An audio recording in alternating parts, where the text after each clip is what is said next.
테스트 시스템에 연결할 수 있는 컴퓨터를 하나 준비를 해주십니다. 그래서 정말 작은 기업의 노트북 하나에다 그걸 다 써서 하시는데 그 노트북 갖고 와서 저하고 평가하면서 이렇게 인터뷰하면서 또 보여주시기도 하고요. 그래서 이제 에비던스 쪽에 대해서는 저희도 가능하면 다 100% 확인을 하려고 노력을 합니다. 근데 아무래도 하다 보면 없는 경우가 많기 때문에 제가 대부분 넘어가고 있고요. 점수가 높은 기업은 오후에 제가 그 체크리스트를 보여드릴 텐데요. 어떤 기업은 점수가 높은 기업의 경우 실제로 이제 프로젝터에다가 올려서 보여주신 경우는 저 같은 경우는 실제 평가 나가서 사진을 이렇게 찍습니다. 휴대폰으로 사진을 찍고 회사명이나 이런 거 나오지 않게 사진을 찍어서 다 에비던스로 체크를 하고 그런 걸 별도로 제가 점수를 추정을 합니다. 네. 그러니까 기본적으로 저희가 인터뷰가 중요하긴 한데 에비던스나 증거자료나 도구나 문서 같은 것도 확인을 한다는 사실은 변함이 없습니다.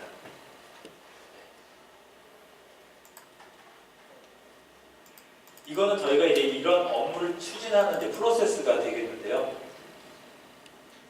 실제로 이제 기업한테서 서비스 신청서를 받고 장소나 일정 협의를 하고 담당자 확인해서 저희가 사전에 이런 걸 질문을 드릴 겁니다 라고 해서 체크리스트를 그냥 보내드려요. 안 보내드리는 경우도 있습니다만 보내드리는 경우도 있고요. 그래서 신청 공문을 받습니다. 저희는 이제 무료로 하고 공공기관이다 보니까 공문을 받는데 그 공문이라 하면 저희 신청서 아래 한글 A4지 한 장으로 되어 있는 신청서를 공문으로 받습니다. 기업명, 담당자명, 어떤 소프트웨어를 만드시는 회사인지 그리고 신청합니다라고 이제 문구 하나 달아서 사인해서 보내주시면 되는 거고요.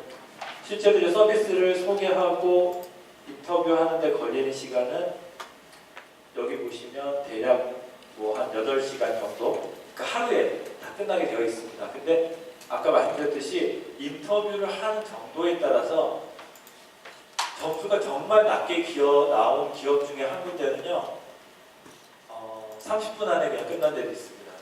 30분 안에 끝난 데 점수가 10점대로 나왔고요. 80점대로 나온 기업은 정말 풀데이 8시간 내내 했습니다.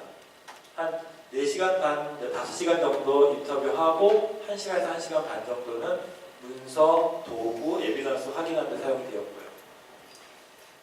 그리고 실제로 저희가 출장이 끝나고 나면 인터뷰 결과를 취합을 하고 결과 분석을 해서 약 1주 정도 보고서를 만듭니다. 보고서를 만들어서 이 보고서를 기업한테 보내드립니다. 물론 이 보고서를 만드는 과정에 팀원들과 리뷰도 해야 되고 실제로 이 레벨에 대해서 이렇게 줘도 괜찮은가? 라는 고민을 하게 되겠고요. 그리고 서비스가 끝나게 되면 고객 만족도 분석인데요. 이 만족도 분석은 저희가 하는 게 아니고요. 정보통신산업진흥원에서 별도의 외주 업체에다가 고객 만족도를 의뢰를 하고 이분들이 전화를 해서 별도로 따로 전화를 합니다. 그게 보통 한 11월에서 2월 사이에 진행이 되고요. 그런 걸로 해서 저희가 이제 고객 만족도 점수를 받습니다. 그래서 연중 수시로 저희는 고객 문의 응대, 평가자료 개선 사항 내용에 대한 만족도 조사를 진행합니다. 실제로 이제 체크리스트 42개 점검 결과와 근거 내역이 담긴 원본을 저희가 체크리스트라고 하는 형태로 PDF로 이걸 드리고요. 실제 여기 빠져있지만 점수와 결과와 인터뷰한 내용, 그러니까 담당자가 답변한 내용을 제가 다 타입을 친 것이 여기에 들어가 있습니다. 그래서 기업한테는 그 내용을 그대로 저희가 다 드리게 되어 있고요. 실제로 결과 보고서에서는 이렇게 이제 그래프가 나옵니다. 이 아래쪽에 키 에어리어로 쭉 20개가 있고요. 여기 색깔이 5개가 이제 다르게 보이실 겁니다. 이 5개의 다른 색깔로 보이는 부분이 프로세스 에어리어가 되겠습니다. 그래서 이 각각의 점수가 나온 것의 평균이 이 점수인데 이 평균이 PA의 점수, 이 20개의 각각의 점수가 KA의 점수가 되겠습니다. 실제로 KA의 점수가 이렇게 그래프로 쭉 나타나게 되고요. PA의 점수는 이 오각형 원에서 한 번 더 그래프로 그려집니다. 실제로 저희가 원하는 모델은 이 50점대의 오각형을 골고루 다 넘어가는 평가 점수가 나오기를 기대하면서 역량평가를 진행하는 것이고요. 저희는 기본적으로 이 역량평가를 진행할 때 1회성이 아니고 2회로 진행을 하는 것을 목표로 합니다. 한 번 진행을 하고 저희가 가이드를 드린 다음에 6개월에서 한 2년 뒤에 기업이 실제로 개선을 막 해보시고 우리가 개선을 했으니 한 번 더 와서 봐주세요 라고 하면 저희가 한 번 더 가는 거죠. 가서 평가를 하고 실제로 얼마나 개선이 되었는가에 대해서 한 번 더 보고서를 만들어 드리고 회사에서 목표하신 바에 근접했는지 아니면 아직도 한참 모자란지에 대해서 저희가 평가를 한 번 더 해드리는 것을 원칙으로 하고 있습니다. 그래서 실제로 한 6개월에서 1년에서 한 2년 정도 뒤에는 저희가 실은 이제 전화를 하기보다는 기업에서 자발적으로 전화를 해서 하거나 신청을 해주시는 걸 원칙으로 하고 있긴 한데 실제로 그렇게 연락이 온 곳은 제 기억에 한 10개 이하고요. 나머지 기업들은 대부분은 아직 연락이 없습니다. 그냥 어떻게 진짜 자체적으로 하고 계신지 아니면 서비스만 받고 넘어가셨는지에 대해서는 저희가 그렇다고 또 전화해서 여쭤보기 되게 힘든 부분이다 보니까 그렇게 그냥 진행이 되고 있고요. 점수가 잘 나온 기업과 점수가 안 나온 기업 극단적인 차이를 한번 보여드리겠습니다. 고역량 회사의 평균 점수는 81.7점입니다. 81.7점이 나온 회사 명이 실은 위에 나와 있는데요. 판교에 있는 회사고요. 철도 관련된 안전성 소프트웨어를 만드는 회사입니다. ESE라는 회사고요. 이 점수가 81.7점, 평균 오각형을 다 골고루 넘어가고 있습니다. 굉장히 저희도 하면서 우리나라에도 이렇게 잘하는 기업이 있구나라는 생각이 들었고요. 실제로 이제 80점이 넘어간 기업은 제가 평가한 기업 중에서 한 8개 정도가 있습니다. 그리고 오른쪽에 있는 기업은요, 이제 일부러 제가 기업명 뺐습니다. 점수가 높지 않으니까 뺐고요. 점수가 이제 15.8점이 나왔는데, 평균 50점을 넘어야 된다라고 가이드를 저희가 다 했었고요. 실제로 앞으로 진행이 될지에 대해서는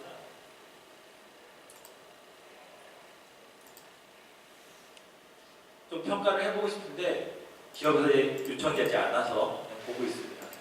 근데 일반적인 우리나라의 평가를 하면 이런 그래프가 많이 나오고요. 이쪽 위로 올라간 그래프보다는 이쪽 아래쪽 삼각형을 그리는 그래프가 대체적인 일반적입니다.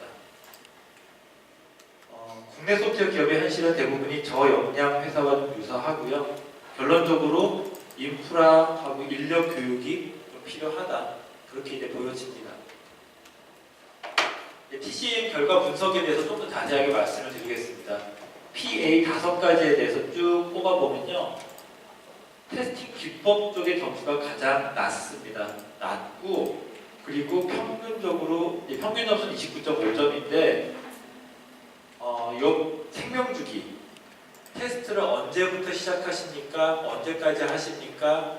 하는 동안 계획을 세우십니까? 라고 하는 이 소프트웨어 테스팅 생명주기에 대한 부분은 가장 큰 편차를 보입니다. 그러니까 기업마다 잘하는 기업과 못하는 기업의 편차가 가장 큰 부분이 이 생명주기 쪽인데요.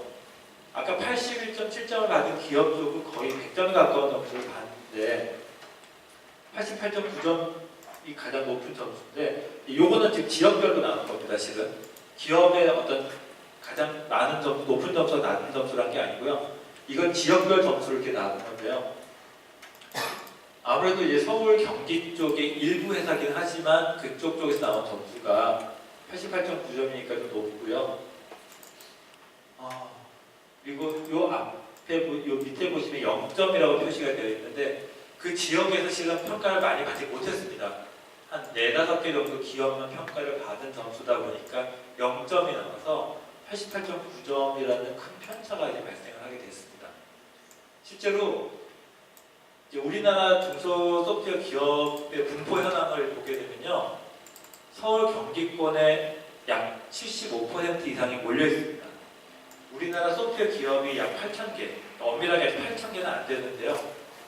8,000개가 좀 안 되는 기업 수이지만 그 중에 한 70% 이상이 서울 경기에 다 모여 있고 나머지 한 20% 정도만이 지방에 분포되어 있습니다. 그러니까 경기도까지 다 포함하면 물론 이게 다르지만 서울 경기를 따로 떼놓고 나머지를 지방으로 본다면 전체 소프트웨어 기업 중에 20%가 조금 되는 그런 수가 있는 건데요. 그러다 보니까 절대적으로 인력이나 지식에 대한 체계나 컨설팅 기업한테 컨설팅을 받을 수 있는 어떤 횟수, 서비스의 어떤 역량, 품질 이런 것도 지방에 아무래도 많이 떨어지는 편입니다. 이런 그래프는 이제 그런 것들을 단적으로 보여주고 있는 거고요. 어쨌든 경기도 쪽이 대체적으로 높은 점수가 나올 수밖에 없는 건 그런 영향이 아니겠는가라고 생각을 합니다. 실제로 2017년 현재까지 역량평가를 한 데에 대한 평균 점수는 41.5점입니다. 그러니까 제가 이제 역량평가 기업들을 다 만나보면서 했던 점수가 41.5점이고요. 저 41.5점이 그러면 정말 8,000개가 안 되는 것 중에 겨우 몇백 개 정도 해보고 저 점수가 맞다고 할 수 있느냐에 대해서는 저도 솔직히 좀 이거는 약간 편차가 큰 점수가 될 수 있다는 건 인정을 하고요. 다만 그래도 한 가지 위안을 삼는 부분이라면 TMMI로 평가를 전문적으로 하는 우리나라 테스팅 기업 중에 STA 테스팅 컨설팅이라는 회사가 있습니다.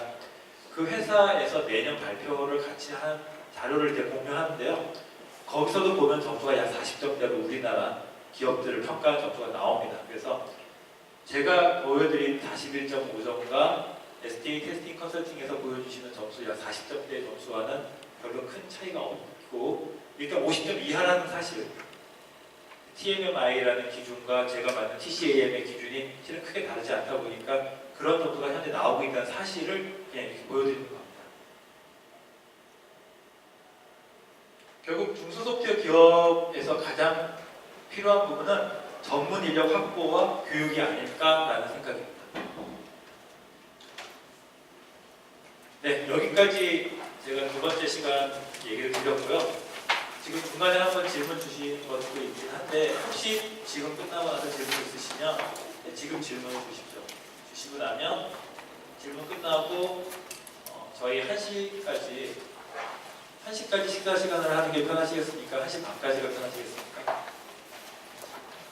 네, 1시 반이 편하신가요? 네, 그러면 1시 반까지 식사 시간 하겠습니다. 혹시 지금 같이 앉아 계신